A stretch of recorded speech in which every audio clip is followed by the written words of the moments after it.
sports fans, ASMR Sports, back in your business. Welcome to the most relaxing sports card channel on the interwebs. Because I think this is a pretty cool video we're going to do today, or content anyways. I'll say right now, because we might get some new viewers to the channel, that this is an ASMR channel. And it's for people who like to listen to whispering and the occasional gum chewing sound while enjoying some sweet sports cards, and actually a variety of content that I do. Sometimes related to sports, sometimes not, but that's what we're here doing. So if you take a deep breath, put down the can of Bud Light you're about to throw against the wall, and just try to relax for one moment and ask yourself, am I afraid of whispers? Did they hurt my feelings when I was in 4th grade? Do I enjoy sweet-ass 90s baseball cards that very few people are opening these days on YouTube videos? And I think you will find yourself right at home in this channel. Alright, folks, so I wanted to make a video. By the way, we've been getting a lot of comments, well, not a lot, but some. They're like, why don't you open the damn box already, buddy? So my apologies to longtime viewers for having to endure those, but it is what it is.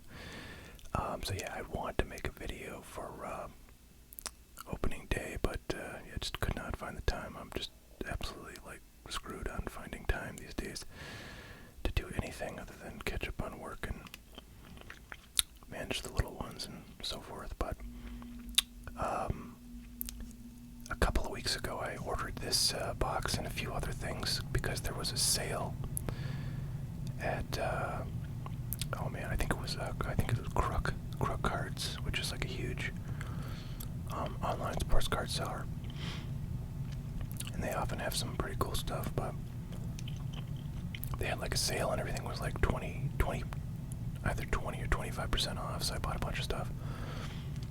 This is one of them. I think this thing was like 60, 50 bucks, something like that.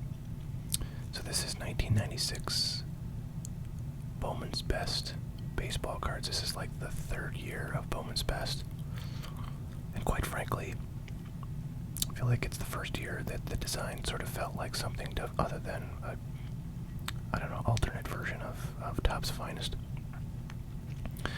Started to really kind of feel like its own product. And if you watch this channel for a long time, you probably know that I'm a huge fan, or I was a huge fan of kind of like current era Bowman's Best. I used to love to open a couple cases of that every time it came out, starting back in 2017, and 2018 was when I really kind of went nuts, and I think I bought 2 cases and opened like, I don't know, a case or close to a case, which was a good year to be buying that stuff with Ohtani and Acuna and Soto rookies. But anyways, that was like the earliest Bowman's Best I'd ever laid hands on, was that 2017, so this really feels like super old and vintage to me. Because basically, like most of the kind of mid to late 90s and early 2000s, I just was not thinking about sports cards. I mean, that was when I was kind of going to school and entering the workforce and stuff, and just did not collect cards for most of the time. So I really have not seen a lot of the kind of mid to late 90s products out there, and they feel very exotic to me for that reason.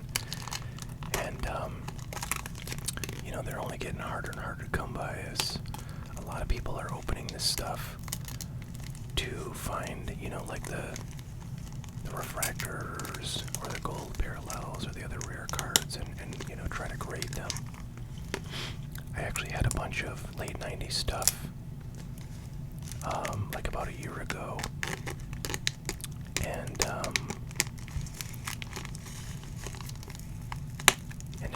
selling a lot of it to a gentleman who reached out to me. I can't remember if he was, I don't think he was a viewer of this channel. I think maybe he was. I don't think so though, because I feel like nobody from this channel's viewership has ever met me in person. But in any event, yeah, I think actually I sort of met him in a online, sort of vintage wax group, and he'd asked if I had some other 90s stuff, and I said, yeah, actually I did.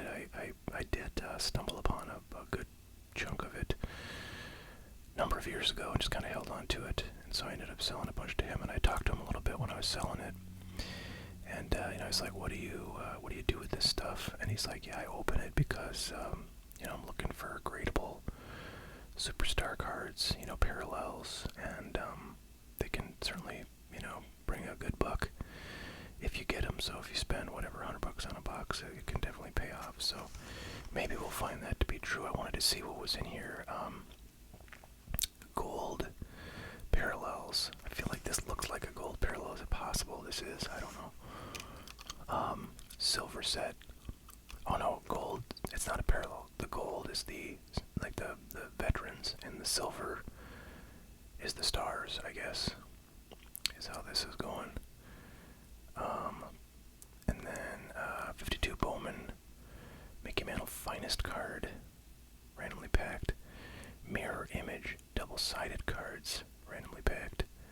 Bowman's Best die cuts, and then Refractor and Atomic Refractor versions of all cards. So no idea. There's 20 packs in here. 3 cards per pack. That is rough.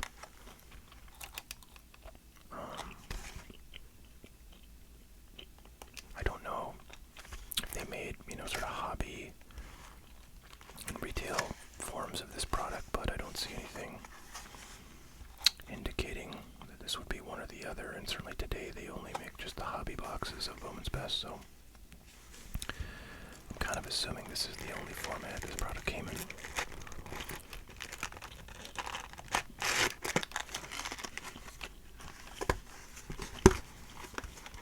Will we make it through the entire box? I don't know. Maybe. Maybe not. Hard to say.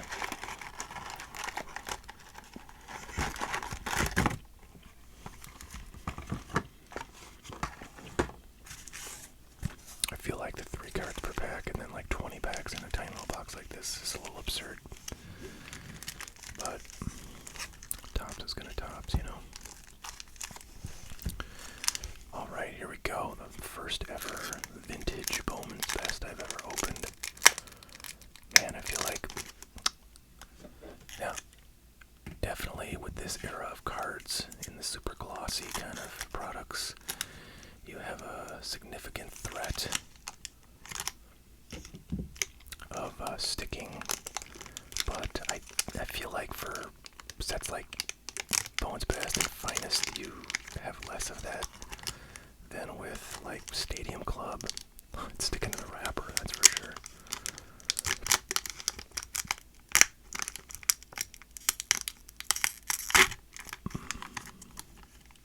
Okay. Yeah. Alright. It just kind of peeled off, so not a big deal. I don't know if that's a little bit of, I don't know. I'd have to take my little polishing card. So yeah, so the yellows or the golds are going to be veterans. There's Matt Williams. He was a pretty big offensive star, I remember, back in the certainly the late 80s, early 90s. There's Pudge Rodriguez, Yvonne Rodriguez, now a Hall of Famer. And there's our first rookie. So you got your gold and you got your silver. Rocky Coppinger. Alright, so yeah, we're looking for refractors and we're looking for atomics. And certainly in today's products, or today's kind of boxes of Bowman's Best, you would get, gosh, probably like a couple of atomics per box, and probably like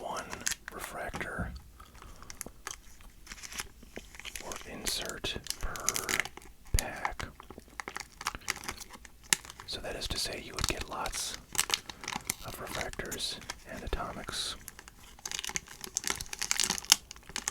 And those refractors can be colored, but in these days, definitely a little bit of stickage, but nothing that seems to be causing any damage.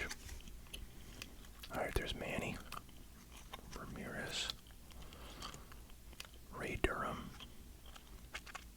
Now these cards are a little bit sort of warped, as you can see there. The packs are very thin, there's very few cards in them.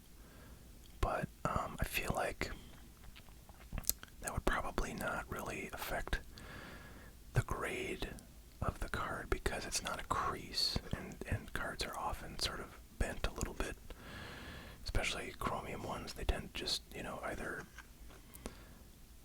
have too much moisture or not enough, and that can bend them one direction or the other. So I do feel like these cards are in pretty good shape. I mean, I don't see, well, there is a big scratch on his face there, so, and some scratches here, so maybe they wouldn't be all that easy to grade, but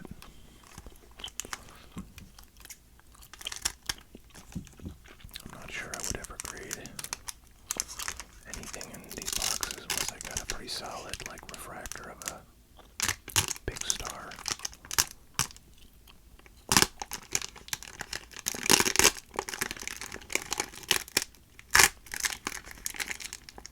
Yeah, this is going to be annoying because I really wish I could get these packs off, but like you have to get all the way to the bottom, otherwise you can't get the cards out because they stick to the wrapper. So we got Kenny Lofton. Oh, this is a die cut. We got Jason Isringhausen, rookie, and a Shannon Stewart base, rookie. So that's pretty cool. I would guess there probably are no good rookies in this set. So, honestly, our best hope is going to be, like a Jeter. I think I saw Jeter is in this set. It looks like he's in the gold set, even though he was pretty much like a rookie in '96, I think.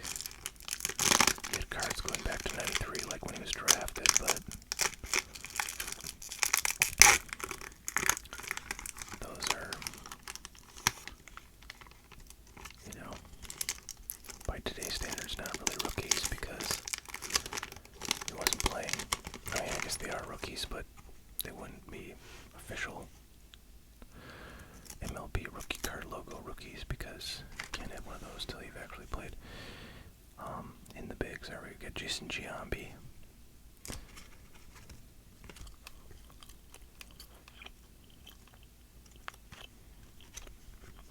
Oh, look at that, Billy Wagner. One of the all-time great relievers.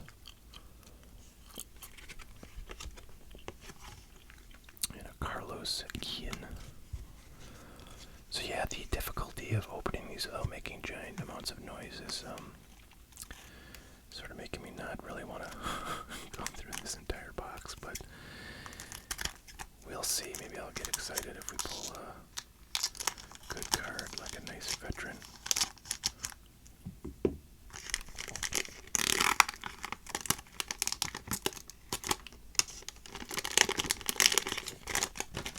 Alright, there's Will Clark. Another guy who was like a very bright star for a good chunk of his early part of his career. Are you kidding me? What?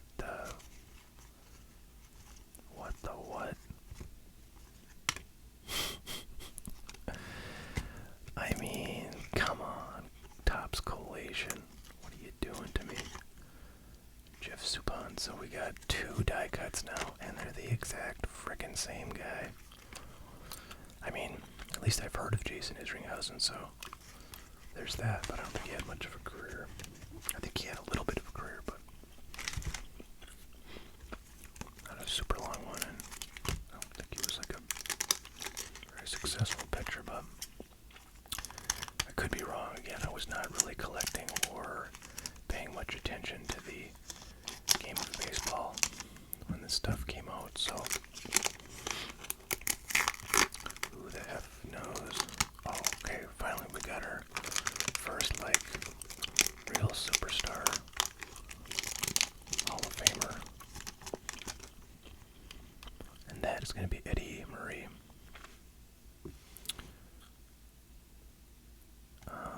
Alright, hang on, I might have to do something here. Alright, I'll be right back. Okay, we're back. Alright. So Eddie Murray here. Looking for any scratches on the front there. Not too bad. Might be some stuff there, but overall pretty clean. Cool looking card. Look, there's a little sort of pattern in the, you can kind of see that, the glossy coating there from just resting on the card, you know, beneath it. We got Antonio Alfonseca, looking very determined right there. And Bartolo Colon, wow, big sexy. Man, that's kind of a sweet card right there. This guy pitched for 145 years. I feel like he just retired. Even though he's pitching here back in 96, presumably. Kind of cool. That's definitely probably the best rookie in here. Be my guess. But we'll keep looking. We'll keep looking, folks. So yeah, let's talk about baseball season. The Yankees started off the year with a sweep of the Brewers, but Brewers are kind of, no offense to my cheesehead friends here, but the Brewers I don't think are really a contender this year, but maybe I'm wrong. So I kind of felt like not much of a test. And then they played the Diamondbacks earlier today, and they friggin' had a nice little lead going until their garbage reliever, Mark Leiter Jr., decides to give up a grand slam. Thanks, bud. Appreciate ya.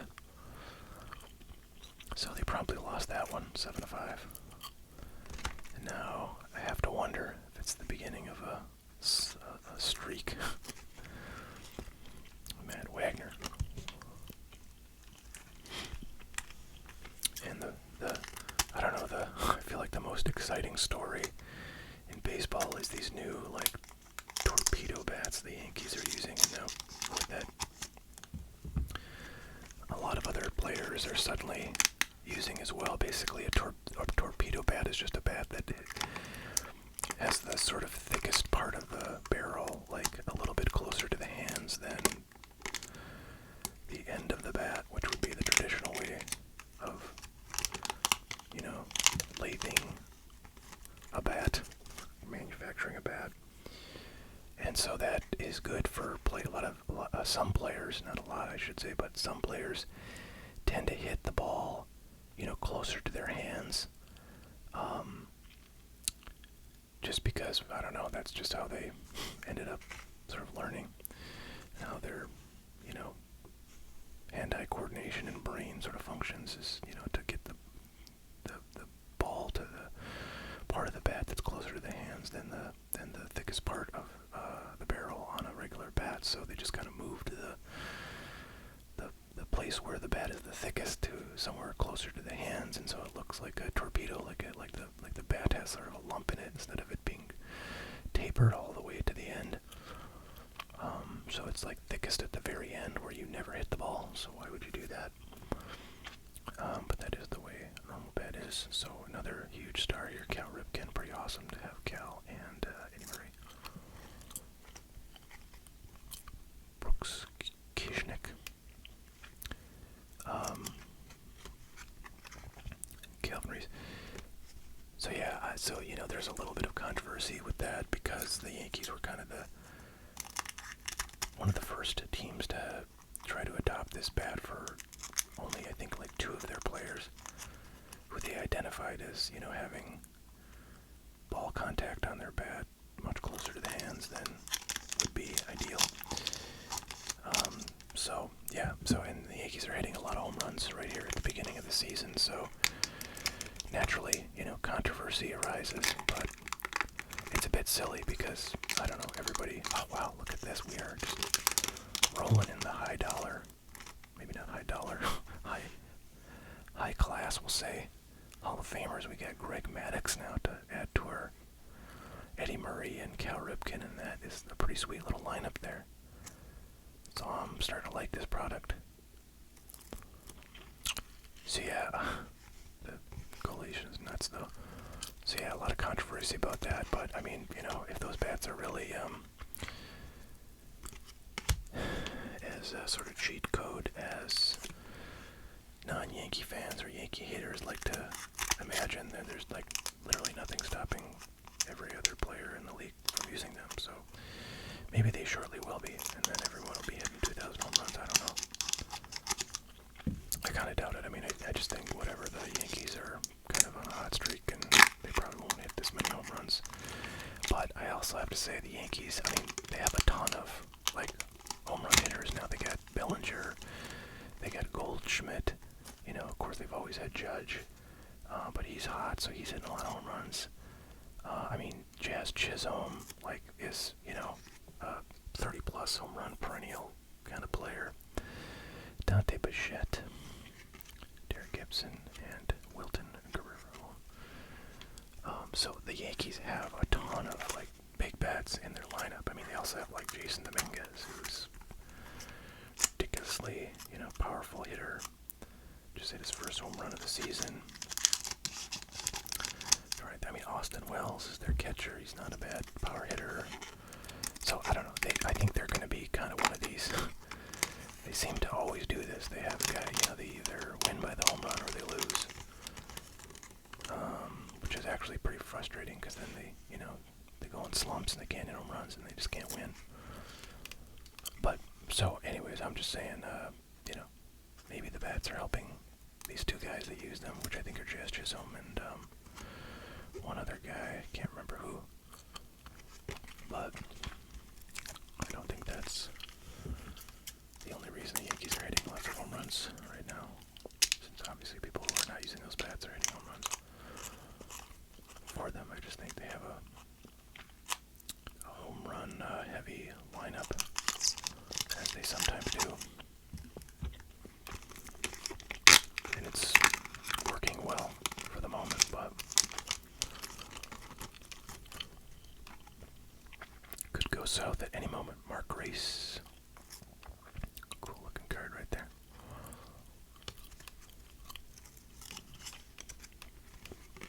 Wow. Second Cal Ripken. That's very nice. This one has some major damage there, right there. You can see there. That's not cool. And a rookie is Bill Selby. So, wow. Well, just by motoring along, we've kind of gotten, I think, over halfway through the box here. There was 20 packs to start. We've got 1, 2, 3, 4, 5, 6, 7, 8. So we've done 12, and we're starting to get some dupes for sure. But I am still I'm itching to get that refractor, guys, or an atomic. You know what I'm saying? I mean, that would be just amazing. Ooh, got a nice one. Yes, sir, Paul O'Neill with the Yankees back in '96. Ooh, we got a refractor. So we got a sweet Yankee, and we got, Matt Williams, not the name I wanted. But pretty cool, boy, back in the day. Refractors were rare.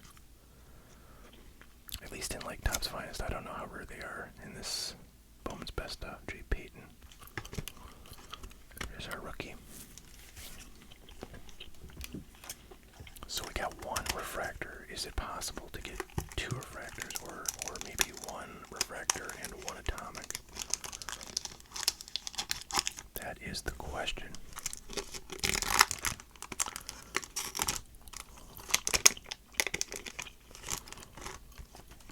Okay, Brady Anderson.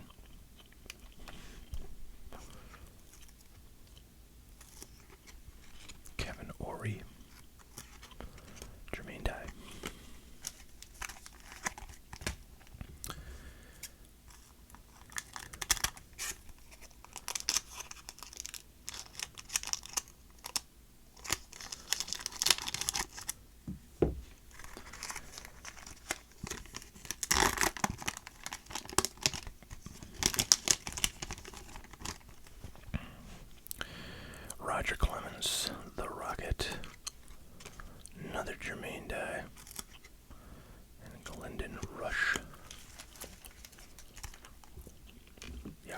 was these were just like, I don't know, 7 or 8 cards per pack.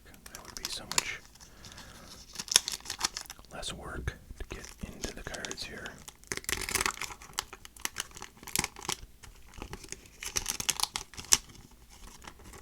Okay, Johnny Damon back with the Royals.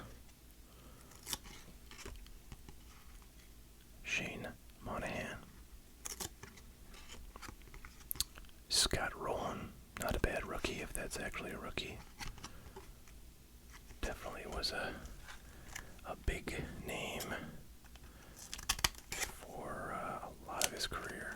Not a Hall of Famer probably, but... Oh, wait a minute. Is he a Hall of Famer? I feel like he is now.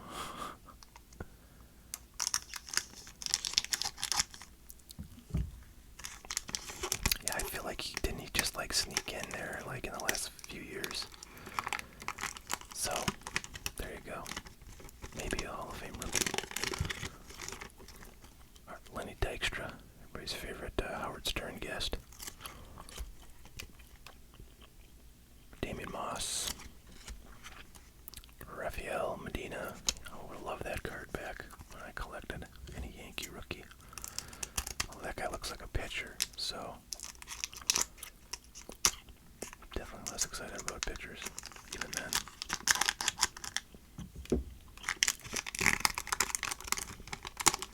Ooh, that's a nice one.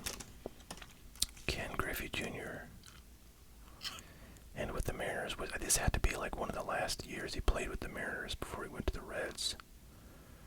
Is that like wildly off center? Or do they all look like that? I think it's wildly off center, but maybe not. I don't know. Anyways, pretty happy. I think that's probably the best card you can get. You know, sort of best player you can get in this set would be the Griffey. Actually, no, either him or Jeter have to be the best. Oh, I thought maybe we got another refractor there, but no such luck. Alright, Todd Dunwoody and Andrew Jones. Okay, so we're down to our last pack. Can we get... Oh no, sorry, we got 2 packs left, and we're looking for atomics and refractors. And I guess Jeters would be sweet, even if just a base.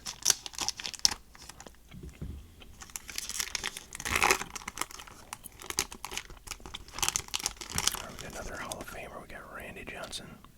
Very nice.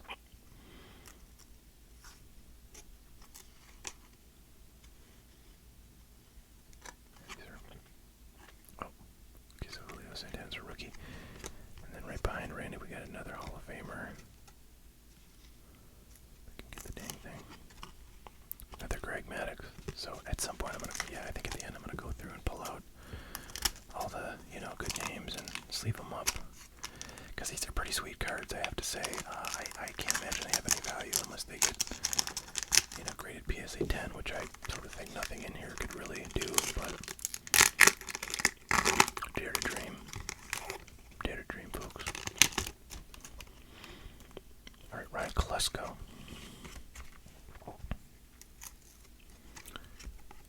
Antonio Fonseca again, and Chris Steines. Yeah, so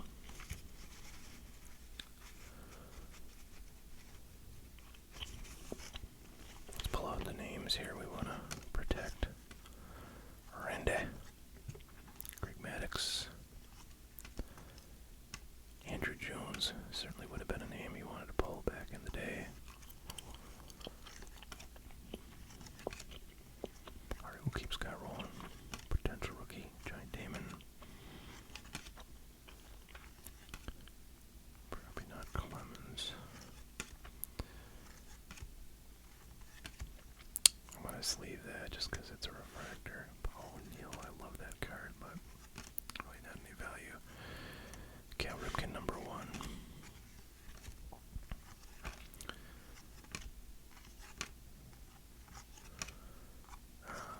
Okay. Maddox, number 2. Cal Ripken, number 2.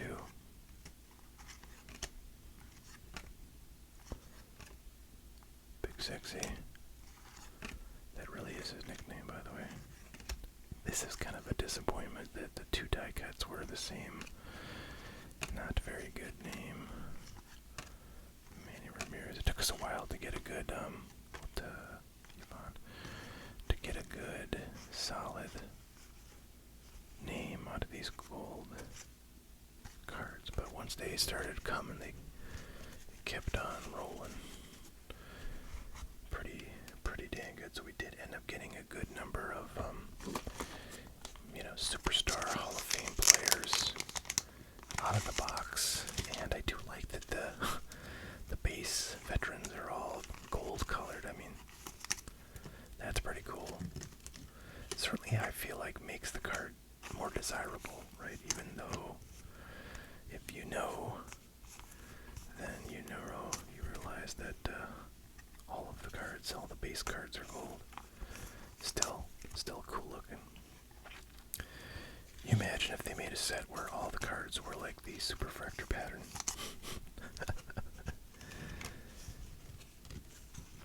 That would be kind of funny. I mean, it's kind of like Sapphire, except, using a different design. And obviously there would be no one-of-ones other than, colored ones, but I feel like they're going to do that at some point. Might kill the value of all Superfractors if they did do that, but that's okay. You'll survive. Alright, well there you have it. So pretty much a pile of, nice mid-90s Hall of Famer players that I'm happy to have. But, probably just a few bucks in value here, really. Alright, folks. Hope you're all doing well. I hope your teams are doing well, unless they're in the AL East. Then I hope they do well against everybody but the Yankees. And, I hope you're finding some fun things to do in the hobby. Maybe going to a card show, maybe buying some vintage stuff, and, enjoying what there is in the hobby to enjoy. Alright, folks, we'll catch y'all later. You have a great one, and we'll see you next time. Bye now.